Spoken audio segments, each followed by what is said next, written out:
យុគសម័យតេជោកម្ពុជាបានចាប់ផ្ដើមបើកទំព័រថ្មីជាមួយសមិទ្ធផលដ៏លេចធ្លោក្នុងក្រសែភ្នែកមនុស្សលើសកលកំពុងសម្លឹងដោយការសាទរយ៉ាងអស្ចារ្យនិងសរសើរមិនដាច់ពីមាត់មិនឆ្ងាយពីរាជធានីភ្នំពេញកម្ពុជាបានបង្ហាញចក្ខុវិស័យដ៏អស្ចារ្យមួយដែលជាកំណត់ត្រាថ្មីសន្លឹងនិងត្រៀមខ្លួនរួចជាស្រេចដើម្បីភ្ជាប់ព្រះរាជាណាចក្រកម្ពុជាដ៏ផូរផង់មួយនេះទៅកាន់ពិភពលោកអាកាសយានដ្ឋានអន្តរជាតិតេជោមិនត្រឹមតែជាស្ថានីយ៍ថ្មីសម្រាប់គ្រប់គ្នាធ្វើដំណើរឆ្លងកាត់ធម្មតានោះទេដែនដីអច្ឆរិយៈនិងសំណង់ស្ថាបត្យកម្មដ៏ធំរឹងមាំឆាតឆាយមួយនេះជាច្រកទ្វារអន្តរជាតិរចនាឡើងដើម្បីលើកកម្ពស់ស្វាគមន៍ភ្ញៀវជាតិនិងអន្តរជាតិមកពីគ្រប់ទិសទីត្រួតពិនិត្យការហោះហើរបច្ចេកទេសលើកដំបូងនៅថ្ងៃទី9ខែកញ្ញាឆ្នាំ2024ដែលជាជំហានប្រវត្តិសាស្ត្របង្ហាញពីសុពលភាពនៃផែនការនិងវិស្វកម្មជាច្រើនឆ្នាំប្រកបដោយជោគជ័យនិងចីរភាពអាកាសយានដ្ឋានអន្តរជាតិតេជោបានបើកទ្វារស្វាគមន៍ភ្ញៀវជាតិនិងអន្តរជាតិជាផ្លូវការនៅថ្ងៃទី9ខែកញ្ញាឆ្នាំ2025ចាប់តាំងពីការចូលទៅកាន់ជើងហោះហើររហូតចេញដំណើរដំបូងអាកាសយានដ្ឋានថ្មីរបស់ប្រទេសកម្ពុជានេះមិនមែនជាសុបិនទេប៉ុន្តែនេះជាគោលដៅទេសចរណ៍ដ៏ធំមួយនាពេលអនាគតរចនាឡើងដោយស្ថាបត្យករដ៏ល្បីៗនៅលើពិភពលោកអាកាសយានដ្ឋានតេជោបានរចនាឡើងឆ្លុះបញ្ចាំងពីអត្តសញ្ញាណវប្បធម៌អរិយធម៌ខ្មែរនិងបំផុសគំនិតឲ្យឃើញពីទិសដៅដ៏មានសក្តានុពលនាពេលអនាគត My name is Matthew Hayhurst. I'm an architect and partner at Foster & Partners. Globally, it is a new benchmark of airport design. It's actually a very, very modern airport, but very much based in Khmer Cambodian architectural style, which is very important because a sense of place is really something that creates an identity for the airport. And we designed this airport to reflect the local culture, heritage, taking into account local craftsmanship, culture, and very much reflecting Cambodia. To put it on the world stage, but really not just creating something which is a new international building, it's really reflecting ambitions of Cambodia and its future. Well, we looked at basically the overall layout of the airport to make it as efficient as possible. So the airport's divided into two principal levels, departures on the level we're on now, and then arrivals on the lower level. And we designed it to be as intuitive as possible. The whole airport is designed to be very flexible, but also in terms of the wayfinding of the airport, it is as intuitive as possible.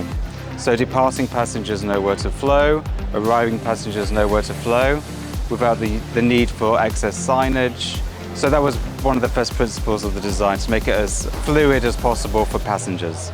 Then, in terms of the overall design, so you can see above me the roof, the structure of the roof. It's a 36-meter grid, very efficient structural system,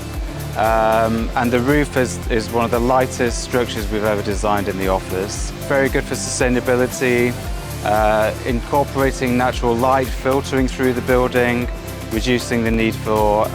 energy demand during the day. And then that efficient structural system is then basically cladded in terms of the soffit with a light filtration system which filters the natural light coming in. The materiality is reflecting local materials, warm materials to give it a sense of place, and that's also filtering the light and sunlight throughout the day. And then also internally, we've used lots of planting, materials and references to Cambodian heritage and culture. Foster & Partners. So we've been here right from the beginning and we're here right to the end, all the way through the design process, all the way on site. We've been all the way through with the client and we've seen the project all the way through from when there was nothing in this area and we've got a brand new airport that's really highlighting and promoting Cambodia on an international stage. And we're here to support the client in that and to produce the best building possible. ពន្លឺធ ធម្មជាតិស្រាវចូលពីគ្រប់ច្រកបំផុសគំនិតបែបប្រពៃណីខ្មែរលាយឡំបញ្ចូលជាមួយនឹងការច្នៃប្រឌិតតាមបែបសម័យថ្មីធ្វើឲ្យអាកាសយានដ្ឋានអន្តរជាតិដេជោជាប់ចំណាត់ថ្នាក់ទី 9 ដែលជាអាកាសយានដ្ឋានស្អាតដាច់គេក្នុងចំណោមអាកាសយានដ្ឋានទាំងអស់នៅលើសកលលោកសាងសង់នៅលើផ្ទៃដីជាង 10,000 ម៉ែត្រការ៉េមិនត្រឹមតែបង្អួតសម្រស់ស្រស់ស្អាតលេចធ្លោប៉ុណ្ណោះទេតែសាងសង់ឡើងដើម្បីទទួលអ្នកដំណើរ 13 លាននាក់ក្នុងដំណាក់កាលដំបូងលើសពីផ្លូវអាកាសធម្មតាការតភ្ជាប់ផ្លូវធ្វើដំណើរដោយមានផ្លូវចូលពីទីក្រុងភ្នំពេញឆ្លងកាត់ផ្លូវ60ម៉ែត្រផ្លូវបំបែកមរតកដេជោនិងស្ពានអាកាសសម្ដេចធិបតីបានជួយសម្រួលដល់អ្នកដំណើរធ្វើដំណើរយ៉ាងរលូននិងលឿនបំផុតពីអាកាសយានដ្ឋានទៅទីក្រុងភ្នំពេញអាកាសចរដ៏ធំបំផុតរបស់កម្ពុជាបានបញ្ចូលនិងផ្សារភ្ជាប់ទៅក្នុងជីវិតប្រចាំថ្ងៃពាណិជ្ជកម្មនិងការរីកចម្រើនលូតលាស់យ៉ាងឆាប់រហ័សរបស់កម្ពុជាបានដាក់ទីតាំងអាកាសយានដ្ឋានអន្តរជាតិដេជោនៅលើផែនទីដ៏លេចធ្លោមិនធ្លាប់មានពីមុនមកជើងហោះហើរថ្មីភាពជាដៃគូថ្មីឱកាសថ្មីក្នុងវិស័យទេសចរណ៍ធុរកិច្ចនិងភស្តុភារជើងហោះហើរកាន់តែច្រើនឡើងចរាចរណ៍ធ្វើដំណើរផ្លូវគោកកាន់តែកើនឡើងនេះបង្ហាញឲ្យឃើញថាប្រទេសកម្ពុជាកាន់តែមានទំនាក់ទំនងទ្វេភាគី